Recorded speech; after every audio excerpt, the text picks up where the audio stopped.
অন্যান্য ধর্মাবলম্বীরা এসেছে, সবাই মিলে বাংলাদেশি।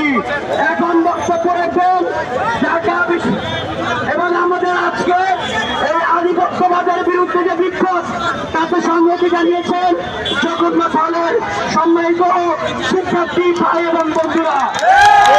এখন বক্তব্য রাখবেন ঢাকা বিশ্ববিদ্যালয়ের মেধাবী শিক্ষার্থী জয়পাল। বক্তব্য রাখছেন জয়পাল। সনাতনীদের ওপর বিভিন্ন ধরনের ষড়যন্ত্র করা হচ্ছে, শুধু সনাতনীরা, বাংলাদেশের ওপর বিভিন্ন ধরনের ষড়যন্ত্র করা হচ্ছে। এই ষড়যন্ত্রের বিরুদ্ধে আমাদেরকে সকলের একসাথে রুখে দাঁড়াতে হবে। আমরা শুরুতে একটা বলতে চাই, শুধু জগন্নাথ হল না বা ঢাকা বিশ্ববিদ্যালয় বাকি 17 বা 18টি হল না, আমাদের সকলের একটাই পরিচয়, আমরা সবাই বাংলাদেশি। আমরা অবশ্যই সবাই একত্রিত থাকবো। ভারতে বাংলাদেশি কনসুলেটে যে হামলা হয়েছে সেটা তীব্র নিন্দা, শুধু জগন্নাথ হল না, বাংলাদেশের প্রত্যেকটি নাগরিকের জানানো উচিত বলে আমি মনে করি। আমরা বিভিন্ন সময় দেখতে পাই এটা খুবই কষ্টের, বিশেষ করে আমাদের জগন্নাথ হলের জন্য।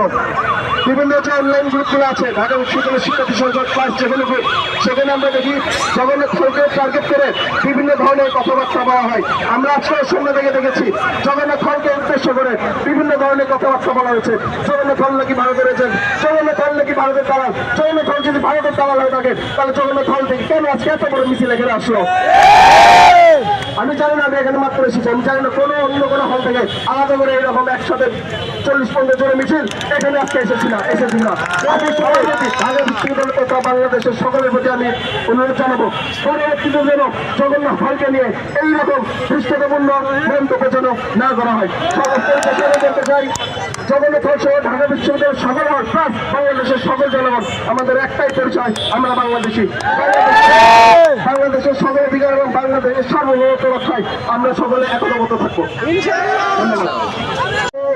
বিশ্ববিদ্যালয় শিক্ষার্থীদের এই আয়োজনে এইটা প্রমাণ হয়ে গেছে, এই বাংলাদেশের মানুষের স্বার্থের প্রশ্নে, বাংলাদেশের রাষ্ট্রের স্বার্থের প্রশ্নে আমরা সকলে এক, আমরা সকলে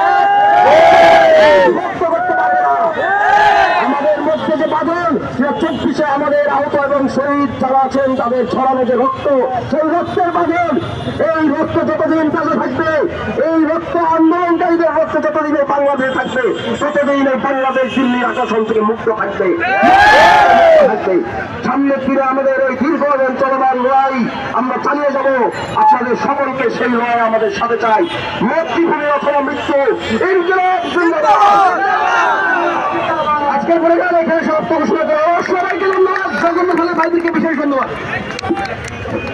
আমরা সমাপনী বক্তব্য ছিলাম, সমাপনী বক্তব্যে ফিরে যাব। এখন সংক্ষিপ্ত বক্তব্যের মাধ্যমে প্রধানের সমাপ্তি ঘোষণা করবেন আরিফ সাহেব।